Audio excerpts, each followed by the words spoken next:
Alô? Pessoal, boa tarde. Eu sou o Leonardo, trabalho no Ministério da Ciência, Tecnologia e Inovações. Vou falar para vocês sobre as oportunidades do governo para as startups. Eu vou contar um pouco da motivação de por que a gente considera que é tão crucial para o Brasil investir em startups na próxima década. Vou contar o portfólio de programas de aceleração que a gente tem para as startups, em especial as startups em estágio inicial, startups em estágio de ideação, em estágio de early stage. Vou falar sobre o marco legal de startups, o que o marco legal trouxe de melhoria para o ambiente de negócios no Brasil, as facilidades para essas empresas, e vou concluir falando o que falta para a gente melhorar o ambiente das startups no Brasil nos próximos anos. Bom, começo com as motivações. Esse gráfico é um gráfico muito interessante. Ele mostra a evolução do emprego e renda nos Estados Unidos nos últimos 20 anos. Vejam vocês, em vermelho estão os empregos gerados pela indústria tradicional. Em azul, os empregos gerados pelas startups. Em 2002, houve um turning point. As startups passaram a gerar mais emprego e renda do que as indústrias tradicionais dos Estados Unidos. E esse fenômeno ele se repete no mundo inteiro. Isso se dá muito por conta da transformação digital. As empresas estão cada vez mais automatizando os seus postos de trabalho. A gente já vê na prática, né? No McDonald's, a gente já vê um caixa automatizado. Então, a tendência é que cada vez mais o emprego e a renda estejam concentrados nas micro e pequenas empresas e, no nosso caso aqui, nas startups. Aqui também dados muito interessantes. As maiores empresas do mundo em valor de mercado em 2006 e em 2018. Vejam vocês, as maiores empresas do mundo em 2006 eram empresas do setor de óleo e gás, empresas do setor de mineração e tinha a Microsoft sozinha como empresa de tecnologia. Já em 2018, praticamente todas as maiores empresas do mundo passaram a ser empresas de tecnologia. E como é que o Brasil está hoje em 2022? Quais que são as nossas 10 maiores empresas? Petrobras, Vale, Banco do Brasil, ou seja, empresas do setor de óleo e gás, de mineração, do setor financeiro. E nós temos a WEG como única empresa de tecnologia entre as 10 maiores. Então, o Brasil está em 2022, onde o mundo estava em 2006. Nós estamos quase 20 anos atrasados. E também outros dados interessantes, cada vez mais o ciclo de vida das empresas é menor. No pós-revolução industrial, a gente via empresas centenárias, né? Hoje em dia, não. As empresas têm um ciclo de vida menor. Se elas não cumprirem o seu propósito em poucos anos, elas vão à falência ou são superadas. Deixa eu desabotoar. E, em último, o número de unicórnios, né? As startups com valuation de mais de 1 bilhão cada vez cresce mais no mundo e a gente precisa ter um olhar especial para essas empresas no Brasil. Bom, outro paradigma também que tem que ser observado é o da inovação aberta, né? Até então, quando se queria desenvolver um produto ou serviço numa empresa, a empresa criava um laboratório de pesquisa e desenvolvimento, contratava um pesquisador. Isso ficou muito caro. Hoje em dia, as empresas preferem contratar alguém de fora para resolver o seu desafio tecnológico, no nosso caso aqui, as startups. E a última motivação é também, cada vez mais, o número de hubs que crescem no mundo, ou seja, espaços físicos em que se reúnem atores do ecossistema de startups, ou as próprias startups, escritórios advocatícios que lidam com o tema, enfim. Isso a gente também está de olho, esses aqui são os 2 maiores do mundo, o Station F na França e o Bloco 71 lá em Singapura. Então, gente, o Brasil e o mundo passou a ver uma série de termos novos, né, desse ecossistema. Como é que o Brasil iria se posicionar, né? A gente continuaria fomentando os nossos dinossauros, né, as nossas empresas tradicionais, ou a gente iria mirar nos unicórnios? A gente precisava mirar nos unicórnios, inclusive fazer com que os nossos dinossauros tradicionais virassem unicórnios. A gente já vê hoje as grandes empresas, essas 10, todas elas têm spin-offs de startups, né? Todos os bancos têm fintechs que eles compraram, enfim, esse é um movimento irrefreável. Bom, aqui eu trago para vocês, já passando para a segunda parte da apresentação, o ciclo de vida das startups, que é muito conhecido, né? O empreendedor, quando ele tem a sua ideia, seja na garagem da sua casa ou na bancada de laboratório da universidade, ele acha que vai virar o novo Steve Jobs, né? Vai resolver... Peraí que passou aqui sozinho. Vai resolver o problema do mundo. E aí, ele tem esse entusiasmo inicial e se lança ao mercado, e é onde ele vê que o mundo é muito cruel. É onde muitas empresas quebram, a maioria delas.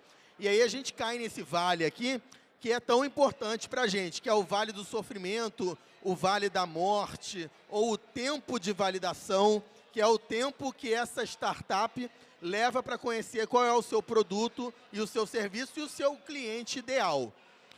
Quando isso acontece, aparece ali aquele pontinho, que é o tal do PMF, né, o Product Market Fit, e a startup começa a ganhar escala.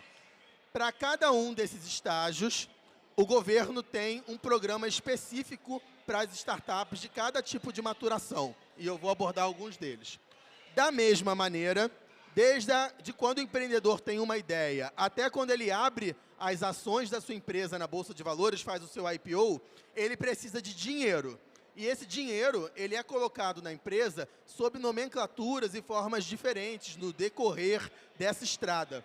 Eu não vou entrar no mérito, mas também para dizer que cada um desses programas tem um método específico de injeção de capital na startup.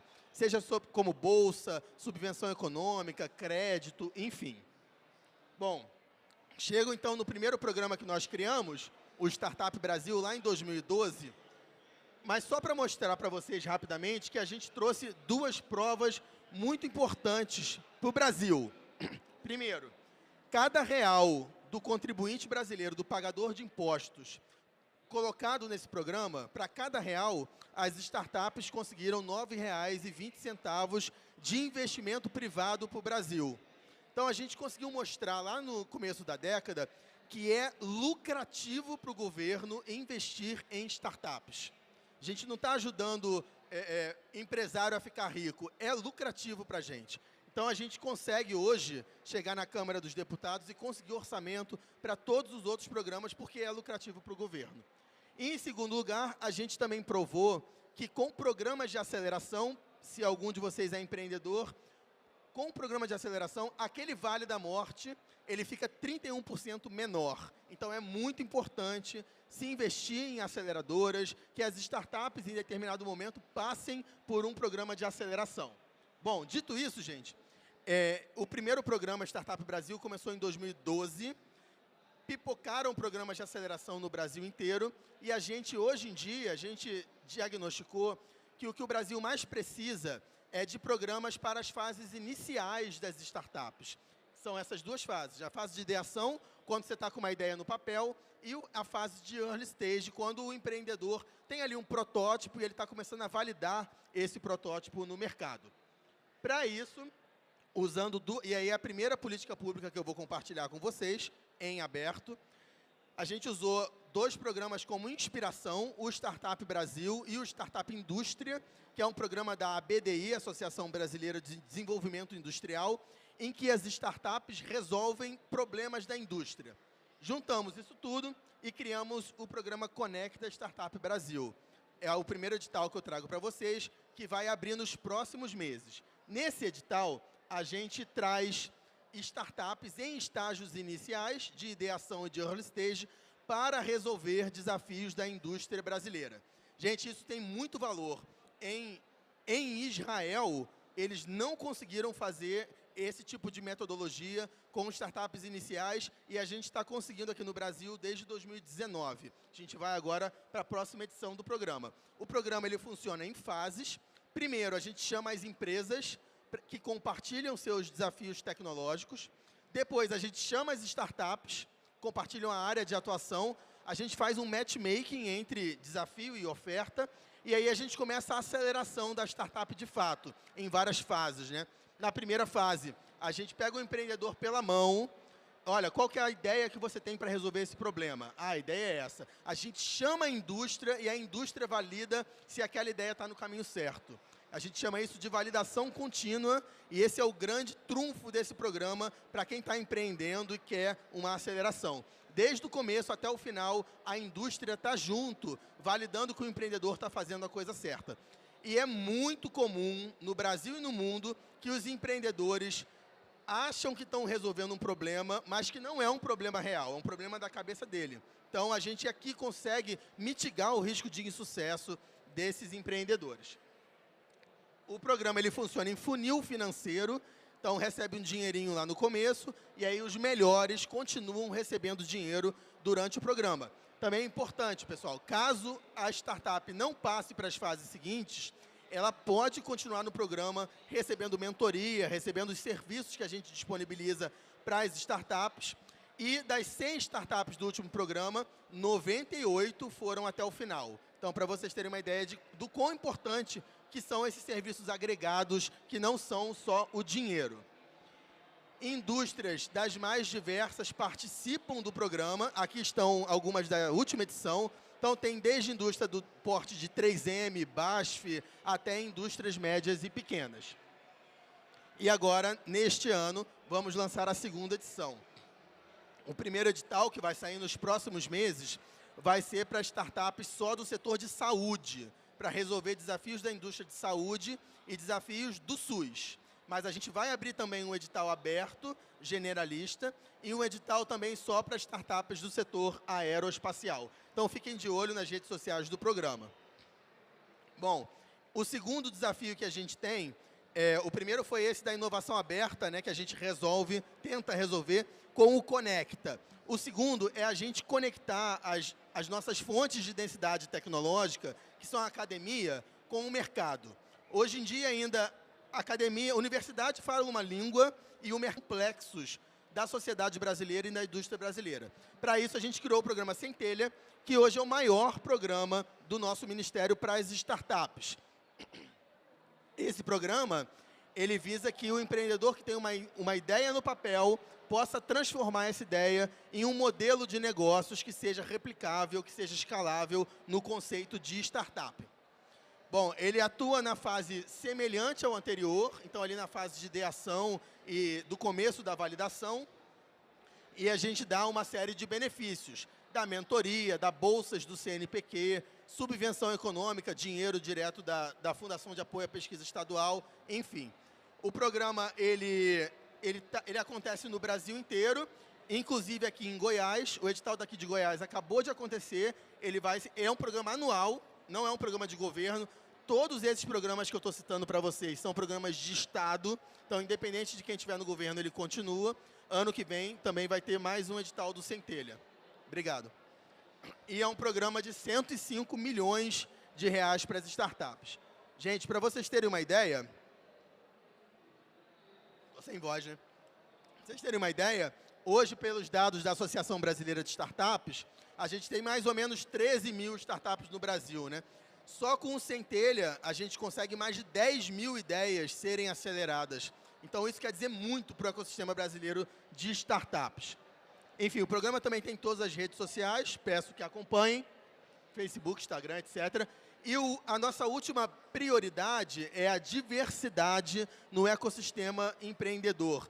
O ecossistema de startups brasileiro, ele é absolutamente masculino, né? Se a gente tem uma reunião com 10 empreendedores, certamente 8 ou 9 serão homens e uma será mulher. Então, para combater isso, a gente criou o programa Mulheres Inovadoras lá em 2018, um programa que já está na 3ª edição.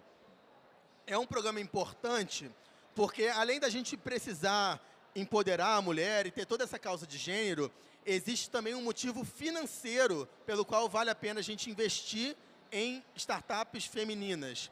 Existem estudos que provam que startups que são lideradas por mulheres ou majoritariamente lideradas por mulheres, tem a maioria de mulheres como C-Level, elas performam melhor do que startups lideradas por homens em processos de saída de investimento. Então, o programa se justifica por uma série de razões.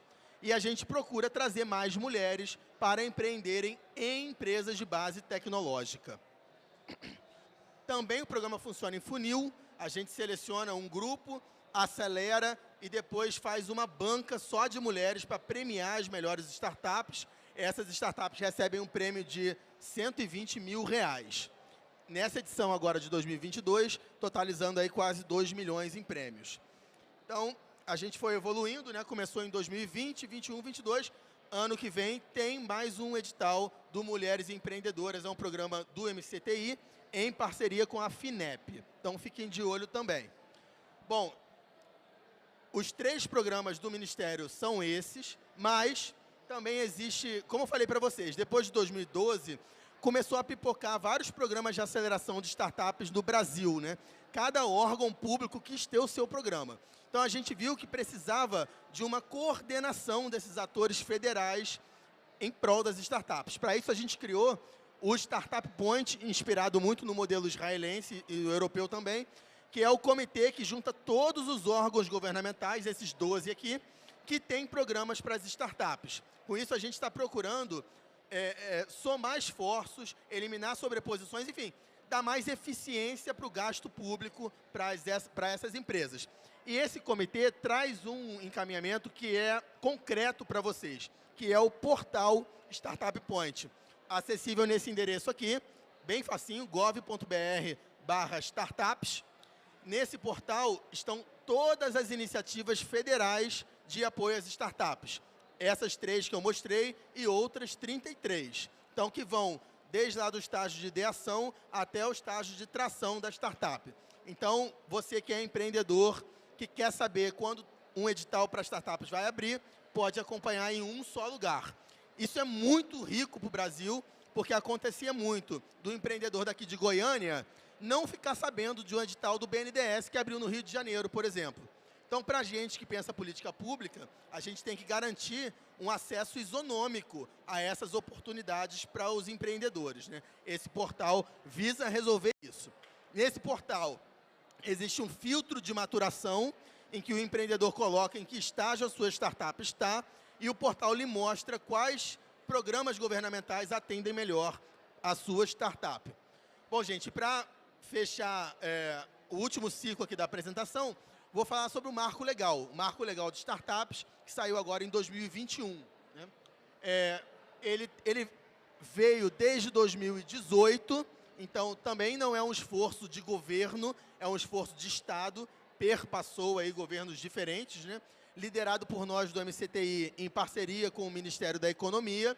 E a gente fez um esforço muito grande de revisar tudo no Brasil que afeta as startups em termos legais, né, de leis, de normas, decretos, etc. Porque a gente sabe que no Brasil, o Estado brasileiro ele mais atrapalha do que ajuda quem quer empreender. A gente nunca tinha feito alguma coisa legal, né, em termos de leis em relação a isso. O Marco Legal foi uma tentativa nesse sentido.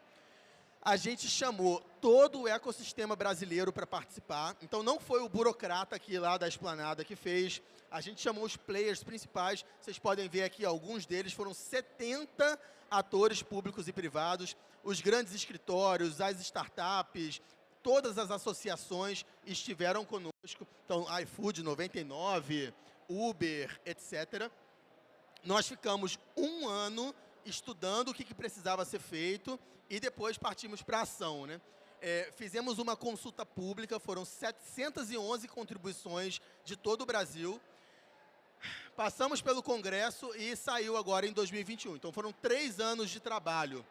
Fizemos um benchmark internacional do que era feito de melhor no mundo para apoio às startups, do estado da arte em termos de marco legal. Consultamos aí 15 países com apoio do Itamaraty. Inclusive, eu estive no Ministério lá em Roma, conversando com a equipe do Marco Legal de Startups italiano, que foi a nossa maior referência para desenvolvimento do nosso. E chegamos ao que eu vou apresentar para vocês. Como critério, a gente colocou bem genérico, então toda empresa que tem no seu modelo de negócios inovação, ela pode ser caracterizada como startup. E é uma autodeclaração também. O faturamento até 16 milhões de reais por ano, baseado lá no FIP de capital semente da CVM, até 10 anos de criação, porque as startups de hard science, né, biotechs e tal, elas precisam de uma curva de maturação maior e, como eu falei, que conste no seu modelo de negócio, no estatuto da startup, que ela usa de inovação no seu modelo de negócios. Isso é importante porque a gente não pode ter o poder de decidir quem é e quem não é startup, porque isso dá margem para corrupção. Então, a gente deixou da forma mais simples possível, que é a autodeclaração da empresa. Bom, dividimos o marco legal nesses 3 eixos: ambiente de negócios, facilitação de investimentos e a atuação do Estado. Como o Estado pode comprar de startups. Vou citar para vocês aqui os mais relevantes. Primeiro, a gente democratizou o acesso à sociedade anônima. No Brasil, existem 2 figuras de personalidades jurídicas que são as mais utilizadas: a limitada, né, a LTDA, e a sociedade anônima, que é a SA. A limitada, ela é muito barata, mas como o próprio nome diz, ela é limitada em termos de formas que o empreendedor pode colocar dinheiro na empresa. E a SA não, a sociedade anônima, ela tem uma série de recursos para se injetar capital dentro da empresa, mas ela era muito cara. Então, a gente, com o marco legal, democratiza o acesso a essa figura de personalidade jurídica. Agora, todas as startups podem ser sociedades anônimas, e com vários avanços. Agora, até então, para se fazer uma reunião de uma SA, tinha que se fazer a convocação em jornais impressos de grande circulação, coisa dos anos 80, sabe? Agora é tudo digital, pode se convocar por e-mail, as atas podem ser registradas também de forma digital, pode ser feito por WhatsApp, enfim, está muito flexível, muito adaptado à nossa realidade atual. A empresa pode ter só um diretor, até então a SA tinha que ter 2, enfim. Outra medida também muito importante, a limitação da responsabilização. O que isso quer dizer? Até então, se você investia um dinheiro numa empresa, eu aqui, pessoa física, coloquei R$1.000 numa empresa como investidor.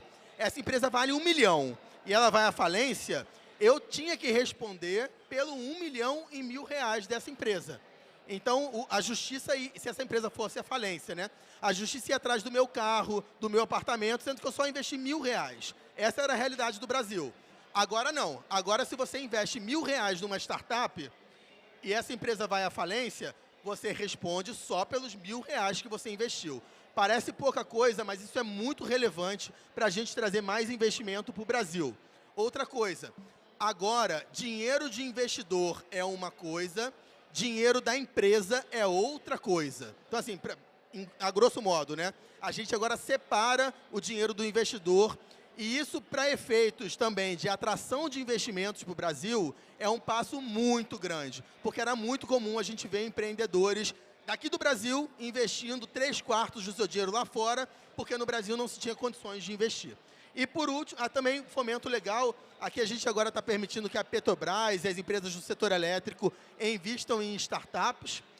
Sandbox regulatório, agora o órgão que faz lei, que faz decreto, que faz norma, pode abrir mão dessas leis para testar startups. Por exemplo, se o iFood quiser entregar com drone comida, não pode. A ANAC, a aeronáutica tem que permitir.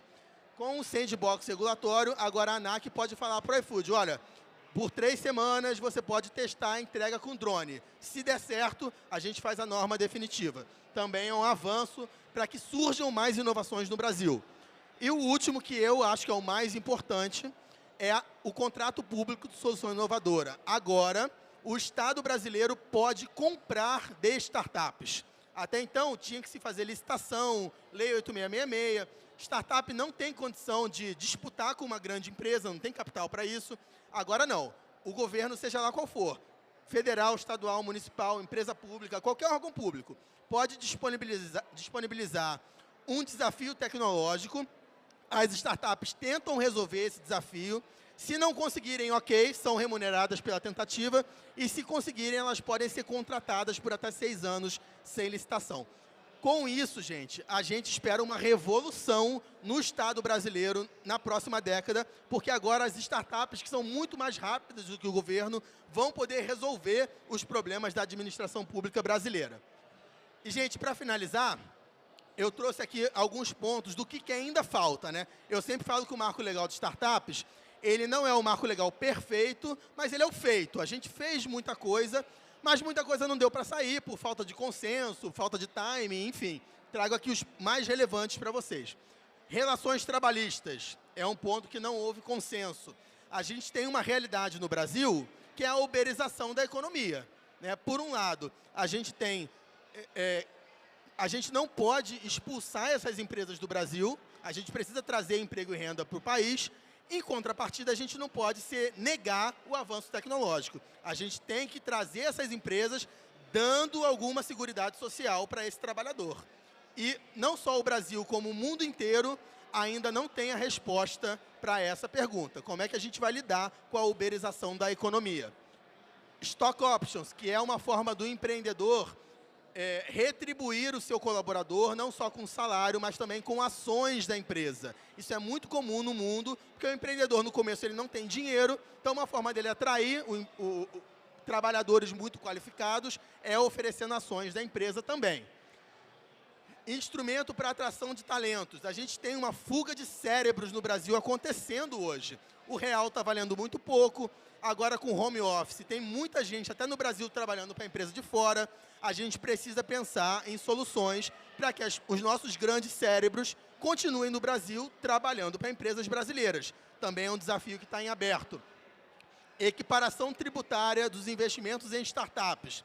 Hoje, quando se investe em startup, para efeito de imposto de renda, se equivale a investir em renda fixa, que é um negócio muito seguro. Enquanto que investir em startup é mais arriscado do que investir na própria Bolsa de Valores. Então, a gente quer equiparar a tributação do investimento em startups à tributação do investimento em Bolsa. Isso também está em andamento. Depósito recursal. Quando uma startup é acionada na Justiça Trabalhista, o empreendedor tem que depositar metade do valor dessa ação trabalhista na Justiça, antes dele ganhar ou não. Isso quebra muito o empreendedor. Então, a gente também precisa terminar com isso. E, por fim, a sociedade anônima, que eu citei para vocês, que agora está democratizada, ela não pode ainda fazer parte do Simples Nacional, porque uma coisa é personalidade jurídica, outra coisa é forma de tributação, né? Que a gente tem o Simples Nacional e o lucro real. As empresas hoje, todas são do Simples, né? Porque, como o próprio nome diz, é simples, é barato, mas a gente ainda não conseguiu linkar essas duas figuras, e são lutas que todas estão muito bem diagnosticadas e estão em curso no Brasil. Gente, é isso. Aqui estão os meus contatos, meu e-mail, meu LinkedIn. Fico à disposição para dúvidas, para, enfim, orientações que vocês precisarem. Se eu puder ajudá-los, vocês que são empreendedores, de alguma forma, me procurem. Eu posso não ter a resposta, mas eu posso encaminhá-los para alguém que possa atendê-los. Eu tenho a premissa de atender desde o presidente de uma grande empresa até o estudante de ensino médio que tem a sua ideia, que quer tirá-la do papel. A gente precisa incentivar os empreendedores brasileiros, né? Então, pode ser que demore um pouco por questão de agenda, mas eu atendo a todos que me procuram. Fico à disposição, pessoal, e agora para perguntas. Obrigado. Dá tempo para uma pergunta? Dá tempo para uma pergunta? Alguém tem pergunta, gente? Leva lá, Maurício, por favor. Em média hoje, aquele período inicial do vale, até sair do vale da sombra da morte, hoje, qual que tem sido o estudo durante o tempo para esse início e saída desse vale que você citou ali?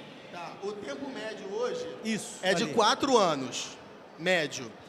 Para as empresas no geral. Para as empresas de Deep Science, né, ou empresas que usam hardware, ou empresas de pesquisa, né, esse tempo médio é de 8 anos. Por isso que a gente colocou como 10 anos aí para se considerar uma startup, né? Eu acho que eu sei esse dado de cabeça.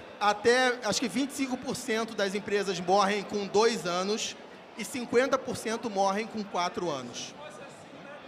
Gente, mais alguma pergunta? Oi. Esse dado que você acabou de falar é justamente o que eu ia te perguntar. Essa questão das empresas, elas fecharem muito cedo. Se não me engano, abre-se no Brasil 1 milhão de empresas por ano e elas se fecham em 3 anos. O que está sendo feito, se é que está sendo feito alguma parte dentro do seu setor, para auxiliar essas empresas a não fecharem, não falirem? A prática da validação que eu citei para vocês, ela é uma forma de fazer isso. Porque justamente uma das formas do empreendedor falir é ele resolver um problema que não é um problema real do mercado. Então, a gente fazendo validação com as indústrias, a gente faz com que o empreendedor esteja resolvendo uma dor real do mercado. Com isso, a gente evita que muitas empresas vão à falência. Agora, esse é um negócio de altíssimo risco.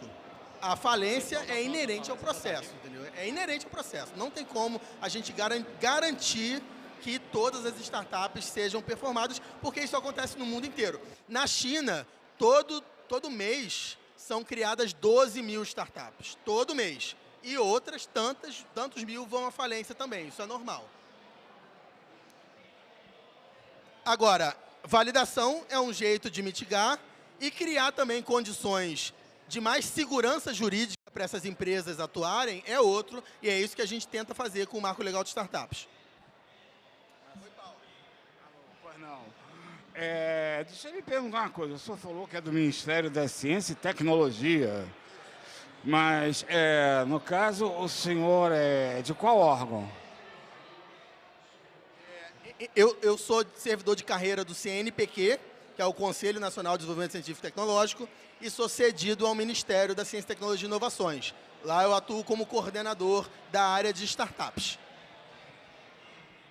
Pelo seguinte, olha, eu fico muito feliz, muito contente com a sua apresentação, porque eu também sou seu colega de profissão. Eu também sou funcionário do Ministério da Ciência e Tecnologia, só que agora eu estou aposentado. Na verdade, eu sou do Instituto Nacional de Tecnologia, Rio de Janeiro, entendeu? E eu fiquei muito emocionado e muito assim, tocado assim, pela sua apresentação, porque é sempre bom quando nós vemos que iniciativas dessa, do Ministério da Ciência e Tecnologia, serve para incentivar iniciativas de jovens empreendedores com essa startup. Eu só tenho que lhe parabenizar por esta apresentação e rezar e torcer para que seja uma iniciativa que dê realmente certo, que ela consiga auxiliar e fomentar novos empreendedores, que o nosso país está realmente precisando e que o Ministério da Ciência e Tecnologia realmente seja reconhecido e colocado no local que ele merece. Certo? Obrigado, Paulo. Paulo, até por falta de opção, não tem outro jeito. A gente só vai colocar o Brasil como país desenvolvido na próxima década se a gente investir nas startups. Obrigado, gente.